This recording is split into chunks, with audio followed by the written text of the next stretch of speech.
Ayan, mic. Okay guys, unboxing po natin ngayon itong wireless mic. Ito yung latest model na enhance na yung sound, yung chips niya maganda na. Ito na yung latest model na wireless mic, dalawang mic tsaka isang receiver. So ito lang po laman yan. So i-unboxing natin ngayon. Tingnan natin at ite-testing natin kung maganda ba talaga. Tingnan natin. Maraming gusto bumili nito kaso hindi, medyo may kamahalan pero hindi nila alam kung maganda. Ngayon makikita nyo kung talagang maganda nga ba bago kayo bumili. Para hindi sayang yung pera nyo. At sasabihin ko na sa inyo kung satisfied ba kami o hindi. Makakantayin natin yung mga ano. Subukan natin kumanta.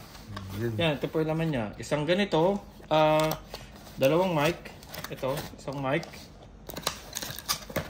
Pangalawang mic.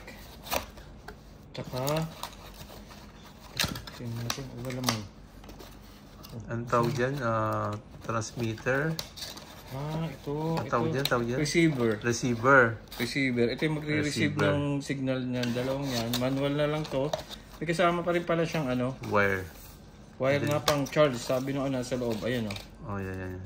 Wire. Type C. By the way, Type C. Itong mic po natin na to, Type C siya. Hindi siya di-battery. Hindi na siya di-battery. Kaya wala na kayong problema sa battery. Ayan siya. Yan, Type C o. I-connect mo lang yun dyan. Tapos ma-charge mo na anywhere. Yan. Charge mo lang. Tumatagal tong battery ng nakalagay dito eh. Ayan o. 20 hours.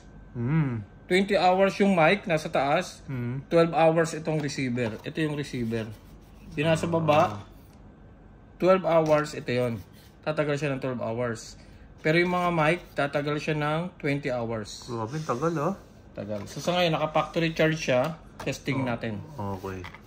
Dalawa yan. Ganon din yan. Lahat sila na-charge ng Type C. Kahit ito Type C din yan. Type C. Type C. Charge. Ganda ng ano niya. Ganda ng design. Sige, ano natin.